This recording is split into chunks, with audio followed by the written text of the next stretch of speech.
I have no reason to believe that she is. I'm not close to her, and she doesn't confide her innermost feelings to me, but I would be astonished if she is racist. But talking about racist, incidentally, we've been talking about the European Union.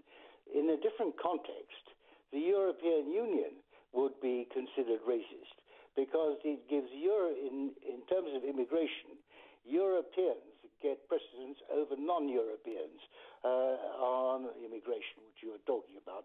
So if anything is racist, that is. Let's talk to Robert Rinder. He's author of Bloody Foreigners, The True Story of Immigration to Britain. He's also a trustee of the Migration Museum Project and joins us now. Good morning to you, Robert. Good morning, Julie. Well, I mean, lots of pressure on the Prime Minister last week, lots of pressure on the Prime Minister over the weekend. Ross Kempsall, my guest, is right that actually a royal baby is going to totally dominate the first 10 pages of newspapers tomorrow, and all the news broadcasts take the attention away. This could well have saved Theresa May and Amber Rudd's bacon, couldn't it? Well, it could. We'll have to hope they get the appropriate paperwork for the royal baby so it's not reported at any time in the future.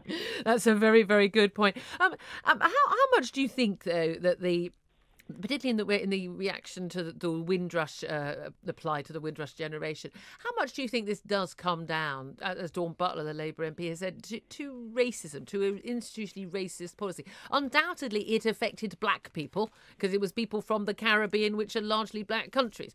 But does that mean that it was a racist policy?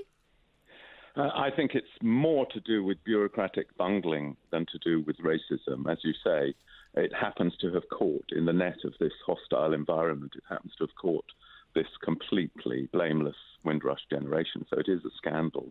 I actually don't go along with the kind of feverish desire to put some antlers on the wall and claim some resignations. I think the people like Theresa May and Amber Rudd, who've helped to create some of this mess, should be obliged to stay and sort it out.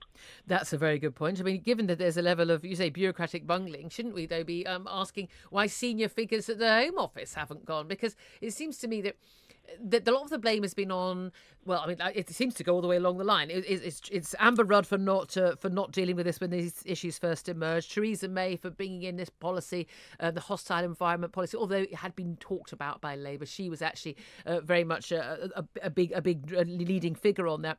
And then it's the great British public who are blamed for saying, we're not quite so sure about having quite so many immigrants in the country.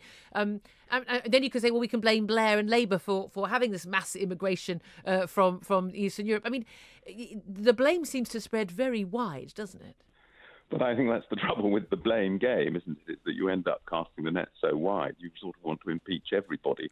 And as you say, including the electorate, because I think the politicians, although they might seem to be in the firing line, they are doing what they think the public want, which is to crack down harder on particularly illegal migration, which in fact everyone sort of wants. The question that in a way what we're learning now is that the price for doing that may be quite high. It may be not worth it. It may be more difficult than we think.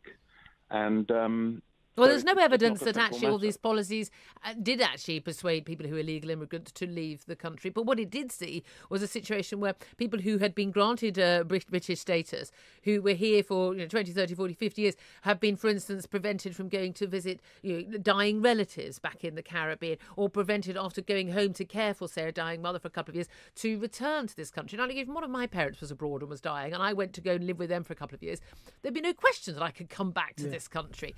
And yet these people weren't. Could this not all have been solved by just the correct, when the decision was made, look, these people are there's no question they've got British status, and from 1970, anyone you arrived before 1971, why didn't the government just issue everybody at that time with the correct documentation?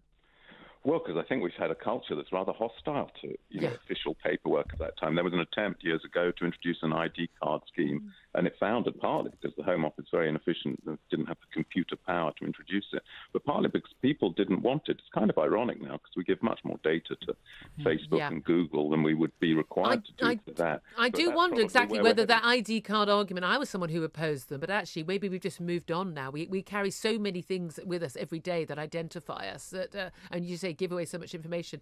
It really isn't a big step to carry an ID card.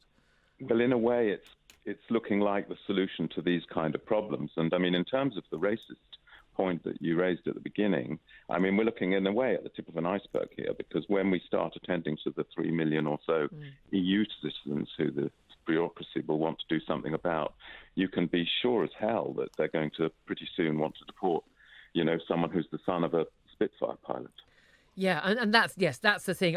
We're told, no, don't worry, it'll all be sorted out. We talked to Michael Gove on the show last week, and he said, no, it'll be absolutely fine. Everything's in hand. But yeah, we've heard that a lot of times before.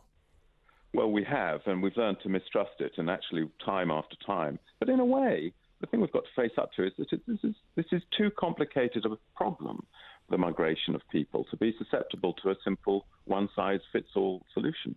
And trying to make the mesh a bit finer on our trawling net simply means we're going to scoop up more innocent people. Yes, Robert Winder, thank you very much. Author of, I say apologies for the language, but it's the name of the book and it has relevance. Author of Bloody Foreigners, The True Story of Immigration to Britain, and a trustee he is also of the Migration Museum Project.